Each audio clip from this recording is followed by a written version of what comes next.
এদিকে কোলাঘাটে বেআইনি বাজি কারখানায় আগুন, ভয়াবহ আগুন। এগরার পর এবার প্রয়াগে বাজি কারখানায় বিস্ফোরণ। রবিবার রাত 10টা নাগাদ কোলাঘাট থানার প্রয়াগ গ্রামে বাজি কারখানায় আগুন লাগে। কারখানায় দাহ্য বস্তু মজুদ থাকায় আগুন নিয়ন্ত্রণে আনতে বেগ পেতে হয়েছে দমকলকে। এবং অগ্নিকাণ্ডের ফলে ক্ষতিগ্রস্ত একাধিক বাড়ি। চাপা উত্তেজনা থাকায় বসানো হয়েছে পুলিশ পিকেট। ঘটনায় আতঙ্ক ছড়িয়েছে এলাকায়। ঘটনায় এখনো হতাহতের খবর স্পষ্ট নয়। বিস্ফোরণের পর পলাতক গ্রামের একাধিক বাসিন্দা এবং বাড়ির মালিক।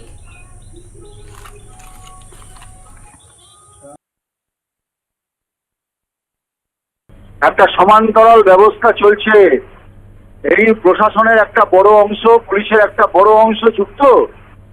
তা না হলে এত সাহস হয় কি করে? আপনারা দেখুন, সেই পূর্ব মেদিনীপুর এই ভাদু শেখের ঘটনার পরে, এতগুলো প্রাণ যাওয়ার পরে, 1 বছরের পরেই আবার এত বড় একটা ঘটনা। যে ঘটনা যেখানে ছিল, অপরাধ যেখানে ছিল, অপরাধীরা যেখানে ছিল, ঠিক সেখানেই দাঁড়িয়ে আছে।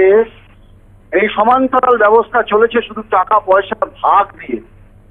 তাই প্রশাসনের ঘুম ভাঙবে না। কুম্ভকর্ণের মতো ঘুম বাংলায় এই মানুষের জীবন, জীবিকা, জান মাল ক্ষতি হবে।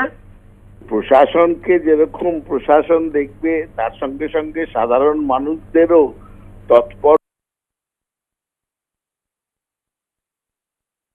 হতে হবে।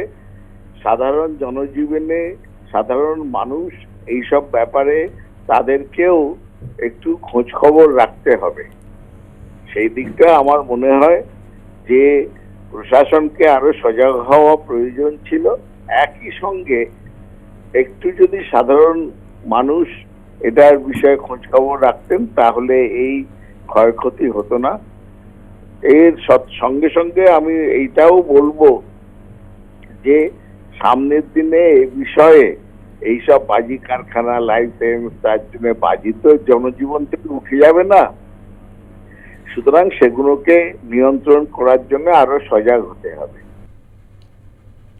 কথা বলবো, আমাদের সঙ্গে রয়েছে আমাদের পূর্ব মেদিনীপুরের প্রতিনিধি সেলিম আহমেদ। সেলিম, এখনো পর্যন্ত এই কেসে আপডেট কি? দেখো, যেটুকু আমরা পুলিশ সূত্রে জানতে পারছি, আরো তল্লাশি করা হবে ওই এলাকাতে কোথায় কোথায় বেআইনি বাজি তৈরি হয় বা তাদের মশলা মজুত করা হয়েছে। এবং মূল অভিযুক্ত যার বাড়ি একেবারে ধূলিসাৎ হয়ে গেছে, সেই আনন্দ মাইতিকে ইতিমধ্যে পুলিশ ট্র্যাক করার চেষ্টা করছে, তাকে গ্রেপ্তারের চেষ্টা করা হচ্ছে।